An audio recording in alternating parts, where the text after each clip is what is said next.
Hi, and welcome to the Espresso English podcast, where you can improve your English in just a few minutes a day. My name is Shayna, and I'm the teacher at Espresso English. Make sure to visit the website espressoenglish.net, where you can get online courses and ebooks that will help you learn English even faster. Let's get started with today's lesson. Contractions combine two words into a short form with an apostrophe. For example, I am becomes I'm, could not becomes couldn't, and many more that you'll learn in this lesson. Contractions are extremely common in spoken English and informal written English. And today you're going to learn 50 of them. Yes, we do have that many contractions in English. Make sure to download the free PDF guide to this lesson by clicking on the link in the video description so that you can review and remember all of the contractions we'll learn today. And I'll also show you example sentences with each one, again, when you download the free lesson guide. We'll start with contractions with not. Are not becomes aren't. Cannot becomes can't. Note that cannot is the only one of these that's a single word without a space between can and not. Could not becomes couldn't. Did not, didn't. Do not, don't. Does not, doesn't. Had not, hadn't. Has not, hasn't. Have not, haven't. Is not, isn't. Must not, mustn't. Although that one's not so common in American English. Should not, shouldn't. Was not, wasn't. Were not, weren't. Will not, won't, and would not, wouldn't. Let me show you just a couple example sentences because I want you to notice something about the pronunciation. I didn't go to the gym today. We haven't finished the project yet. You shouldn't drive so fast. He wasn't at the party. One thing you might notice is that the final T almost disappears. I don't say he wasn't at the party. It sounds more like he wasn't at the party. This is just something that happens when speaking naturally, and I want you to be aware of it when you're listening to native English speakers talking fast. Contractions with not are often used in tag questions. For example, you're tired, aren't you? That was fun, wasn't it? He lives there, doesn't he? Next, we have contractions with be, am, is, and are. I am becomes I'm. He is, he's. She is, she's. It is, it's. John is, John's. You are, your. We are, we're. They are, their. And some examples. I'm hungry. It's raining. She's good at math. We're learning contractions. They're from Brazil. Note that we're, meaning we are, often sounds like were when we're speaking fast. Our next category is contractions with have, has, and had. So I have becomes I've. You have, you've. We have, we've. They have, they've. Should have, should've. Could have, could've. And would have, would've. Note that these are spelled should apostrophe VE and not should of. Some people make that mistake when writing.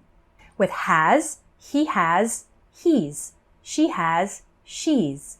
It has, its. I had, I'd. You had, you'd. He had, he'd. She had, she'd. We had, we'd. They had, they'd. So we use have and has in the present perfect tense, as in these examples. I've finished the book.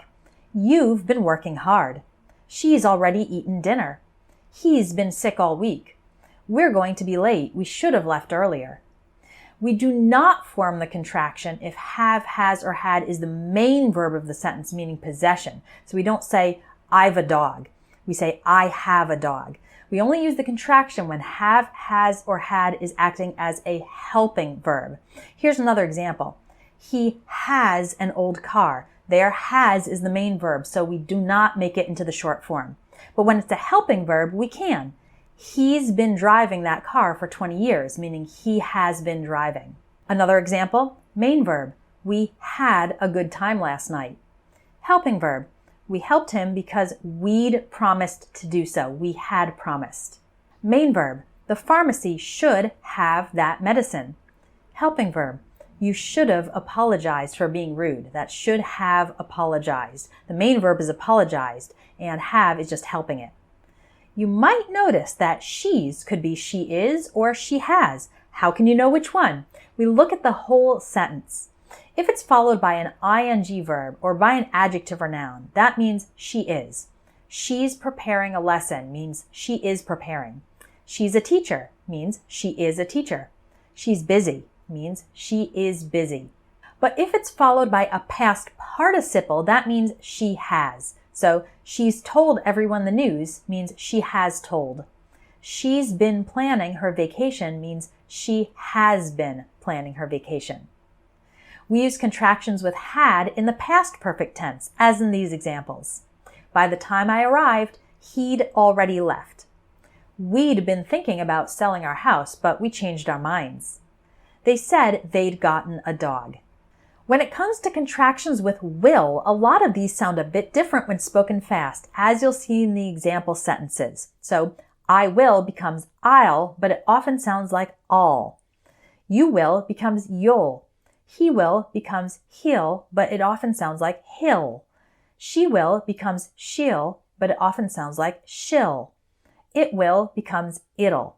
We will becomes we'll, but it often sounds like will. And they will becomes they'll. Let's look at and listen to the examples. I'll get back to you later. Again, I'll sounds like I'll. I'll get back to you later. I think he'll like the gift. He will sounds like he'll. He'll like the gift. We'll be traveling next week. Again, we will, we'll be traveling next week. Talk to Jane. She'll help you set up your account. She will, she'll help. Contractions with would include I would, I'd, you would, you'd, he would, he'd, she would, she'd, we would, we'd, and they would, they'd. For example, I'd like to see the dessert menu, please. If he ate healthier food, he'd feel better. When we were kids, we'd go to the beach every summer. Again, we have a problem. They'd can mean they had or they would. How can you know which one? By looking at what comes after it. They'd plus a past participle means they had, and they'd plus the base form means they would. I wanted to see them, but they'd already left. They had already left. They told the host they'd leave early. They would leave. He was disappointed because he'd gotten a bad grade on the test, meaning he had gotten. If he studied more, he'd get better grades, meaning he would get. Now we've been focusing on contractions with subjects that are people, I, you, he, she, etc., but we also have some common contractions with other words. So let's finish this lesson by looking at some of those. Here is and there is become here's and there's. For example, here's the book you asked for. There's no more milk in the fridge. Now, we do not make contractions in writing with here are and there are, even though they might sound shorter when speaking.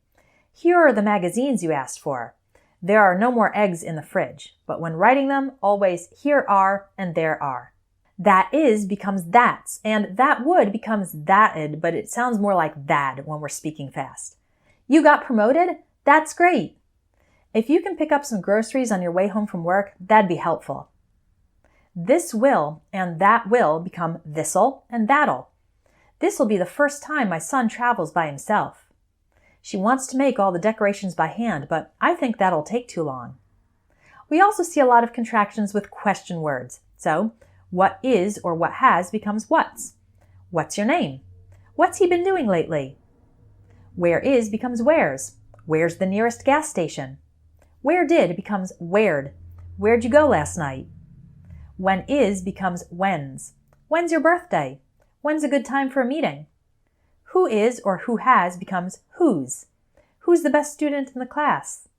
How is or how has becomes how's. How's your family? How's everything been at work? How did or how would become how'd. How'd you finish your homework so fast? How'd you like to go out for dinner? Why is and why has become why's. Why's the TV on if nobody's watching? And why did becomes why'd. Why do you leave work early? An important note about when to use and when not to use contractions. When we're speaking English, we use contractions very often. Pretty much anytime there's an opportunity to use one, we use it. Otherwise, your speaking would sound kind of strange and robotic. Plus, it takes longer. Compare these. I would love to help tomorrow, but there is a good reason I cannot. My car is not working, so I will be taking it to the mechanic. That's without any contractions. But more naturally, we'd say it like this. I'd love to help tomorrow, but there's a good reason I can't. My car's not working, so I'll be taking it to the mechanic. We avoid contractions in formal writing. So that would be business reports and letters, contracts, academic essays, and research papers.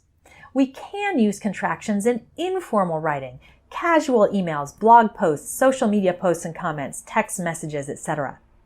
What about emails at work? Are those considered formal or informal? Well, it depends. Contractions are fine in emails to people who you communicate regularly with, like your coworkers, supervisors or employees, clients with whom you already have a relationship, etc. But you should avoid contractions if it's the very first time you're contacting someone, like you're emailing a cover letter inquiring about a job you want, or reaching out to a brand new client or someone at another company when you're just beginning the business relationship with them. In those situations, we tend to write a little more formally, and then the communication style becomes more casual over time as more messages get exchanged. Now you know all about contractions in English, and you've seen lots of examples. Make sure to download the free lesson PDF by clicking on the link in the video description. And to learn more English grammar, get my basic and intermediate English grammar ebooks and join my advanced English grammar course, all available at my website, espressoenglish.net. If you want more great English lessons, visit espressoenglish.net, where you can sign up by email to receive a free ebook with 500 plus real English phrases. You'll also find online courses to help you improve your English fast, even if you don't have much time to study. Keep practicing your English, and I hope you have a wonderful day.